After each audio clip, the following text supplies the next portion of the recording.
I love Space Marines.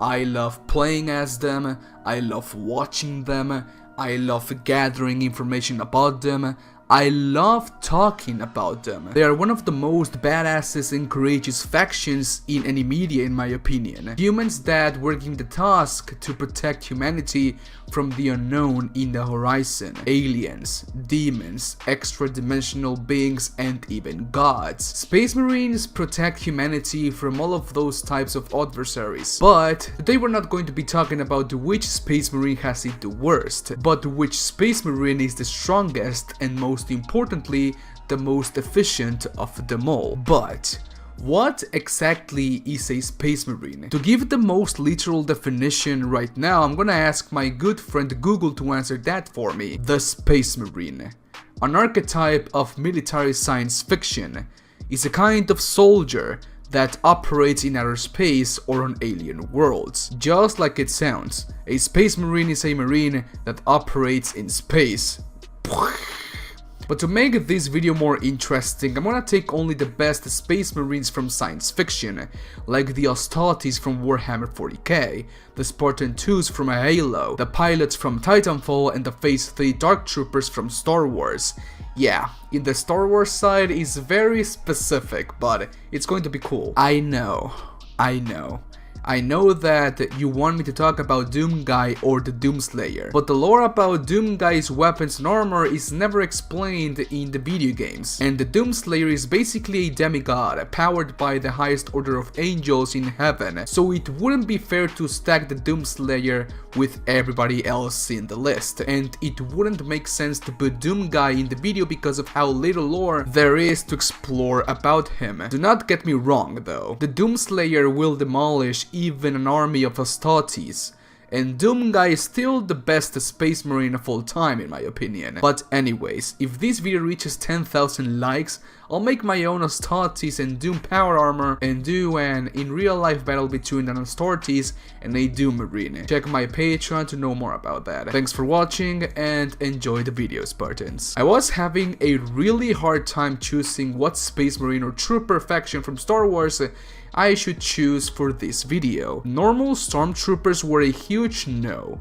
and stuff like Imperial Commandos sounded cool, but they weren't reaching my goal, my threshold for this video. But then my Discord server came in clutch and told me to choose the Phase 3 Dark Troopers. Had the Phase 3 Dark Trooper project came to its full potential, it would have made the most efficient and deadliest infantry unit the Empire had ever made. Phase 3 Dark Troopers were supposed to be controlled by an AI infused with the battle experience and decision making of a veteran trooper. But when the Phase 3 Dark Trooper power armor was used by an organic experienced veteran stormtrooper, it shined the most. It became its full potential, giving the user a height of 2.82 meters tall. Phase 3 Dark Troopers wore power armor that was made of the nearly indestructible metal Frick, which is one of the only lightsaber resistant substances known in the universe. Lightsabers have been measured to radiate a heatness of at least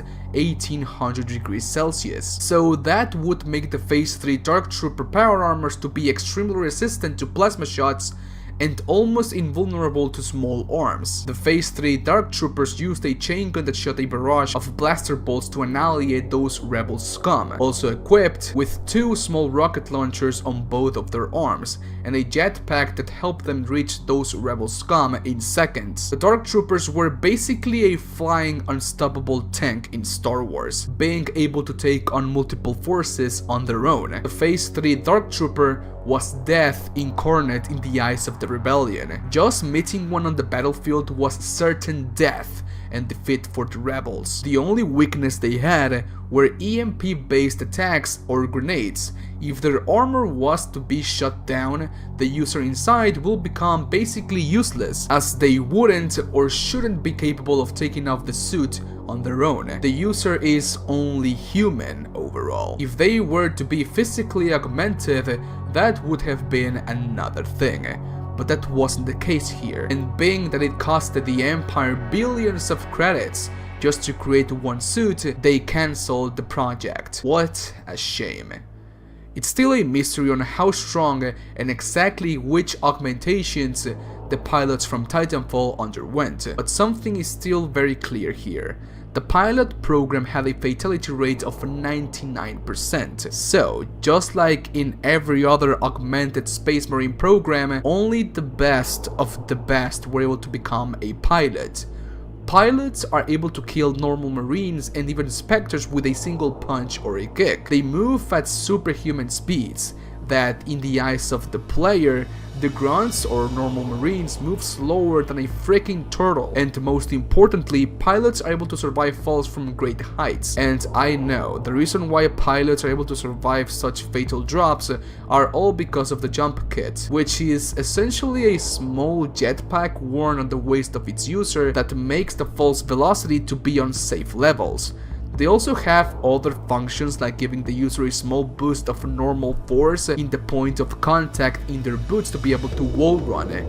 I know that sounded weird, so in simple terms, it basically pushes the user into the wall, but because the force comes from the waist at a certain angle, if the user didn't skip leg day during his training, he should be able to resist that force without breaking his ankles. Even so, it's still very unclear why pilots are so powerful in the battlefield. So for the sake of this video, I used my boy Ronuk's video to explain the augmentations that pilots have. I'll leave a link of the video down below too. Basically, the Titanfall 2 campaign tells us indirectly that the pilot's augmentation comes from an injection of nanites in the system, which greatly increases the strength, speed, vitality, and durability of the user. That would explain why Cooper was able to regenerate all of his wounds in the campaign, and why pilots are able to kill humans and Spectres with a single blow, go through walls like nothing, and even survive big jumps.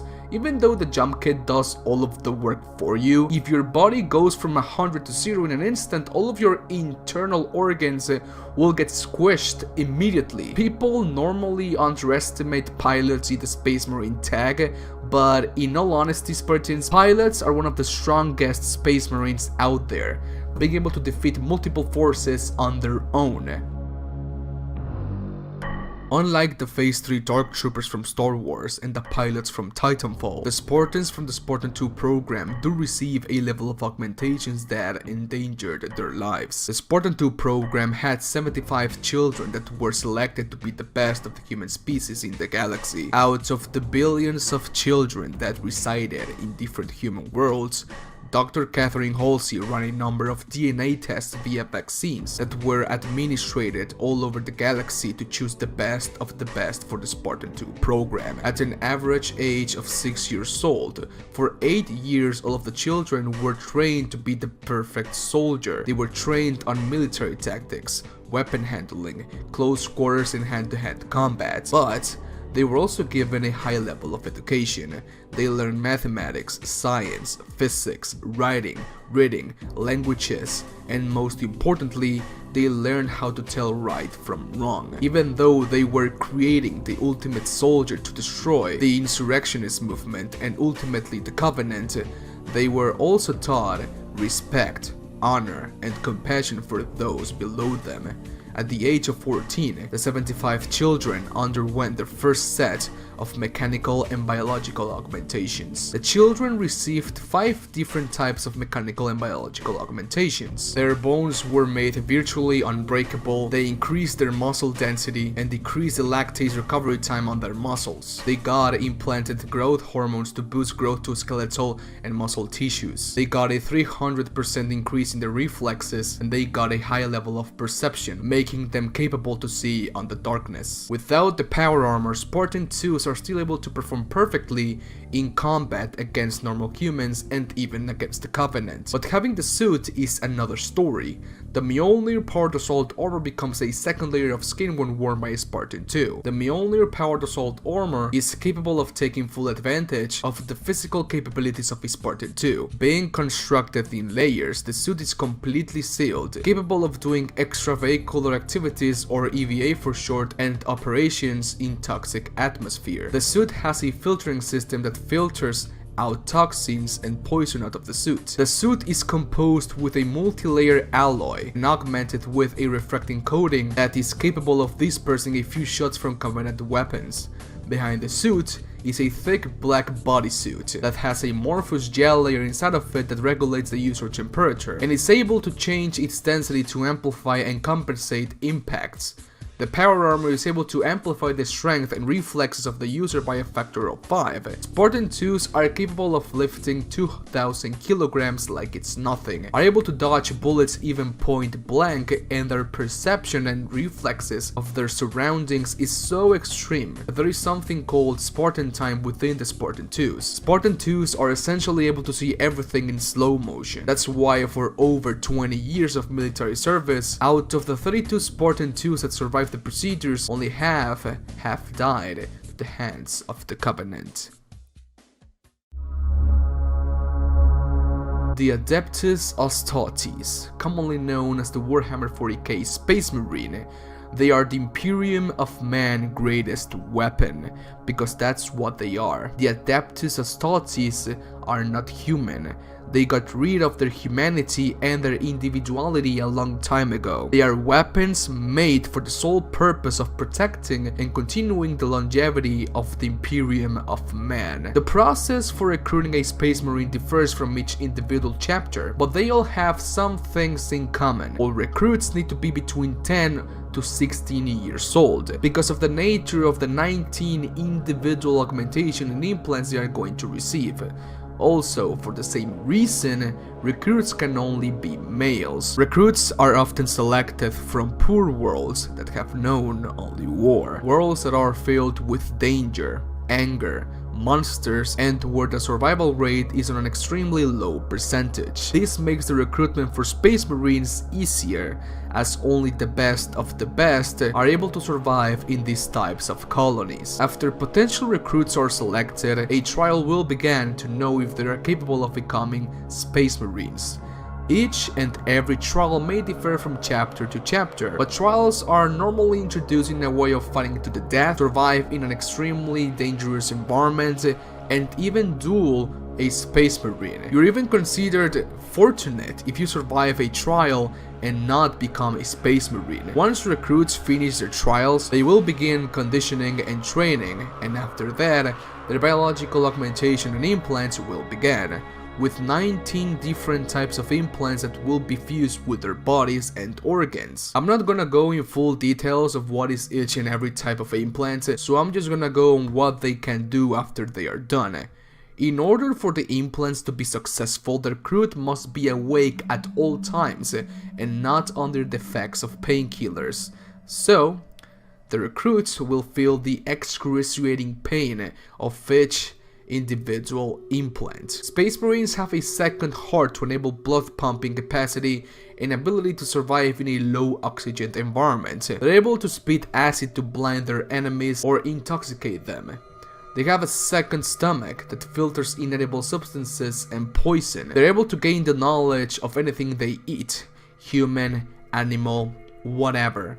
They have a third lung which makes them capable of breathing underwater or surviving in highly toxic environments. They are able to see in the darkness as if there was broad daylight. Their ears filter out certain sounds which makes them immune to dizziness and motion sickness.